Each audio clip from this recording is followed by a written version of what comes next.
나의 하나님이여 나의 원수에게서 나를 건지시고 일어나 치려는 자에게서 나를 높이 두소서. 악을 행하는 자에게서 나를 건지시고 피 흘리기를 즐기는 자에게서 나를 구원하소서. 그들이 나의 생명을 해하려고 엎드려 기다리고 강한 자들이 모여 나를 치려하오니 여호와여 이는 나의 잘못으로 말미암음이 아니요 나의 죄로 말미암음도 아니로소이다. 내가 허물이 없으나 그들이 달려와서 스스로 준비하오니 주여 나를 도우시기 위하여 깨어 살펴주소서.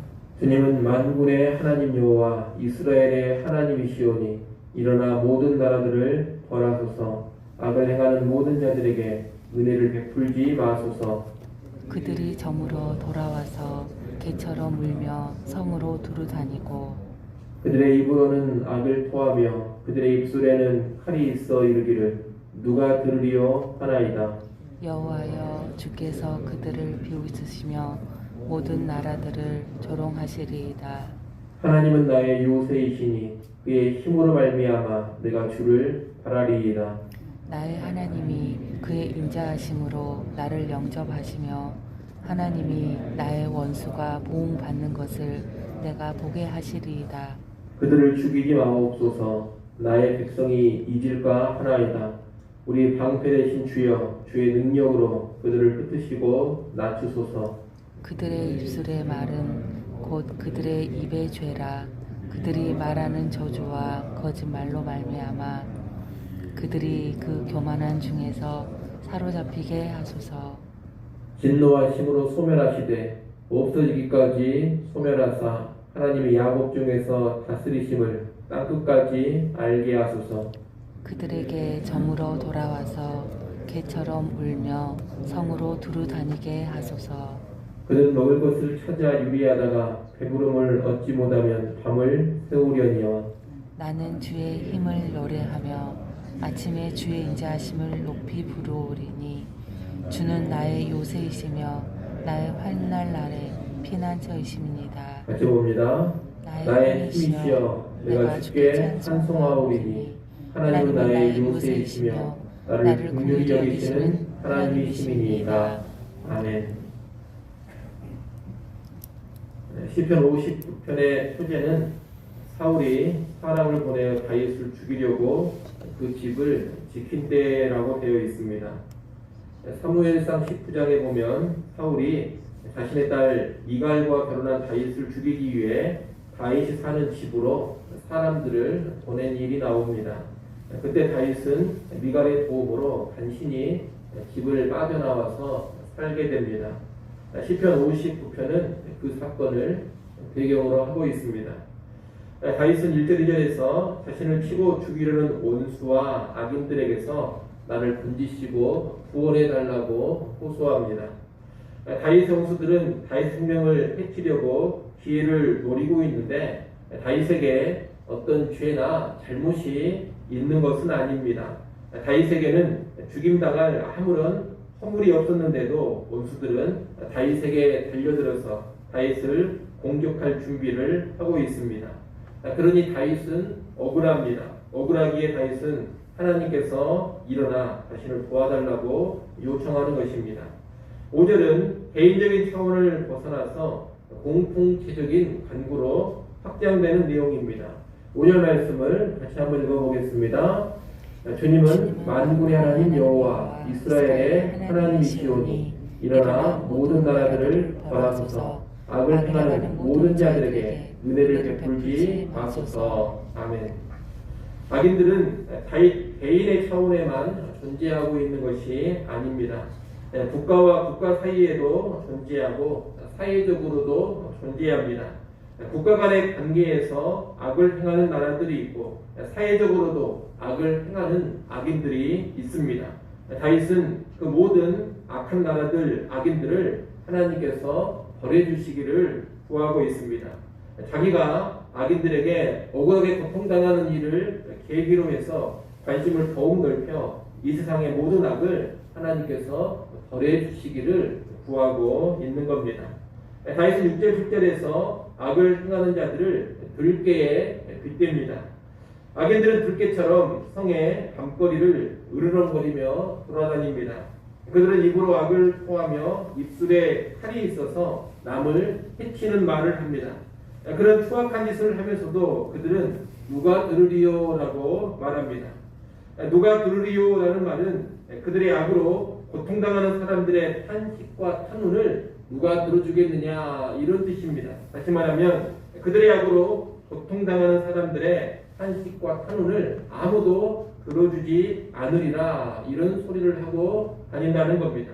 이 악인들은 자기들의 악행을 그 누구도 제지할 수 없다며 아주 자신만만하게 살아가고 있는 겁니다. 그러나 하나님이 이 악을 행하는 자들을 보고 계시고 억울한 자들의 탄원을 듣고 계십니다. 그리고 그들을 심판하십니다. 그래서 다윗은 8절에서 여호와여 주께서 그들을 비웃으시며 모든 나라들을 조롱하시리이다라고 말합니다. 히브리 원문을 보면 8절 맨 앞에는 그러나라는 접속사가 있습니다.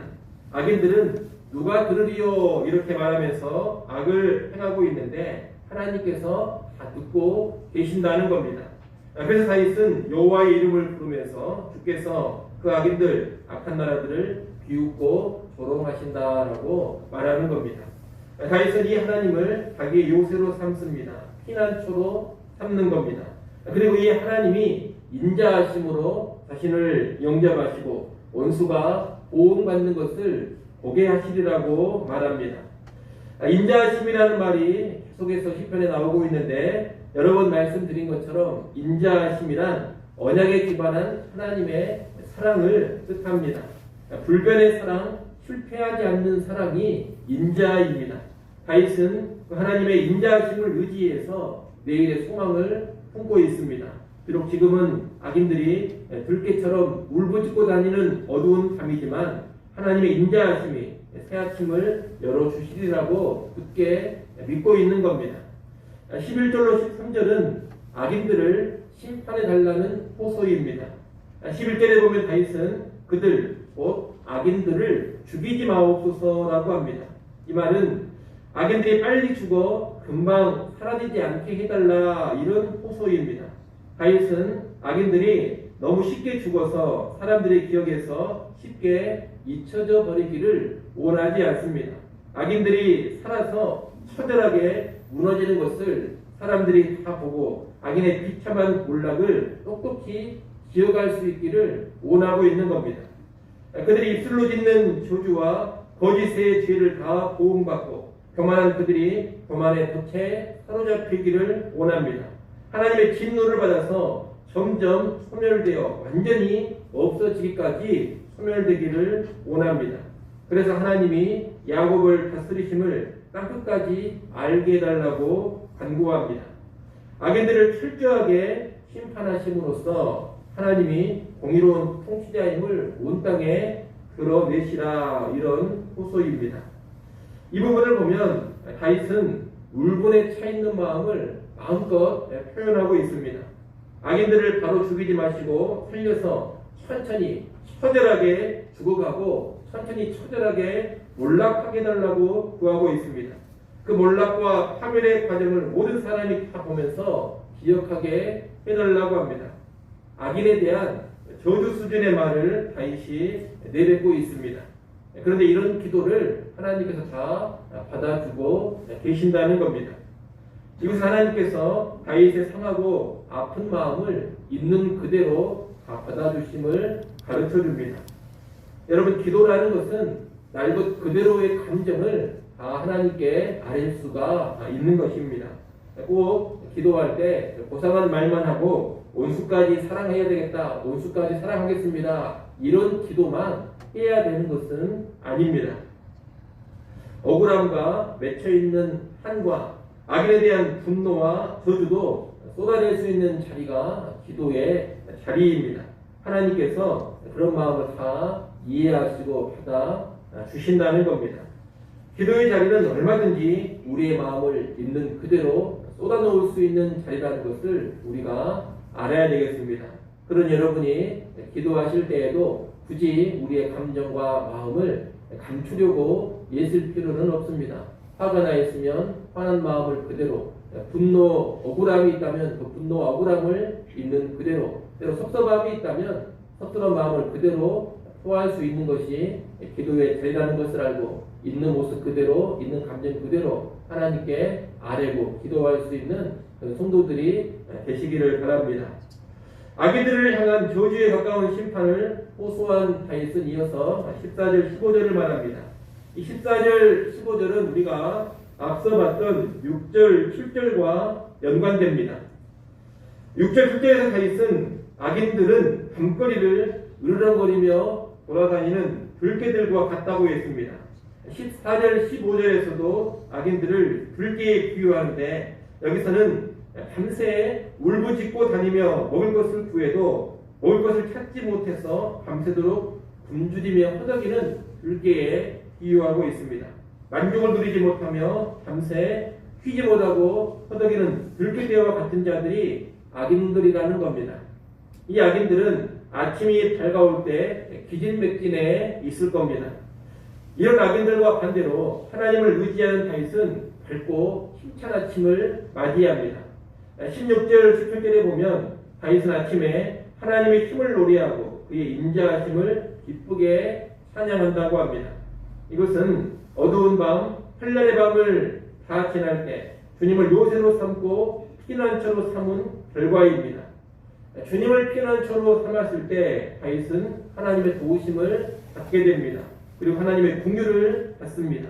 그로 인해서 밝고 힘찬 아침, 찬양의 아침을 맞이하게 되는 겁니다. 여러분, 이렇게 어두운 밤이 지나고 아침이 오면 의인과 악인의 결과가 확연하게 달라집니다. 어두운 밤에는 악이 횡행하는 것 같고 들깨 같은 악인들이 의인들을 다 잡아 먹는 것 같습니다. 의인들이 너무나도 억울한 일을 당합니다. 악인들은 하나님을 두려워하지 않습니다. 오히려 하나님이 어디 계시냐 이런 소리를 하고 돌아다닙니다. 그러나 하나님은 분명히 살아계시고 반드시 악인들을 심판하십니다. 어두운 밤이 지나고 밝은 아침이 반드시 오게 하십니다. 악인들은 밤새 날뛰었지만 결국에는 그 밤이 허무한 밤이었음을 깨닫게 됩니다. 반면에 의인들은 밝은 아침을 기뻐 뛰며 맞이하게 되는 겁니다. 우리는 이것을 확신하고 어두운 밤을 지날 때 하나님을 나의 힘, 하나님을 나의 피난처로 삼을 수 있어야 되겠습니다. 눈에 보이는 밤의 어두움, 귀에 들리는 악인들의 으르렁거리는 소리에 결코 위축되지 마십시오. 공의롭고 인자하신 하나님을 바라보시고 하나님께 피하십시오. 답답하고 억울한 마음을 하나님께 환원하시고 하나님께 나아가서 악인들의 심판을 호소하십시오. 때로 악인들을 향한 분노와 저주를 쏟아내는 것도 하나님이 다 받아주십니다. 우리가 전적으로 하나님께 피할 때 하나님은 찬송으로 맞이할 수 있는 밝은 아침을 우리에게 허락해 주실 겁니다. 고통의 밤을 꼭 끝내주시고 승리의 아침을 열어주실 겁니다. 우리가 이런 것을 확신하고서 어두운 밤을 지날 때 언제나 하나님 앞에 나아가 하나님을 의지하는 우리 모두가 될 수 있기를 간절히 소원합니다. 기도하겠습니다.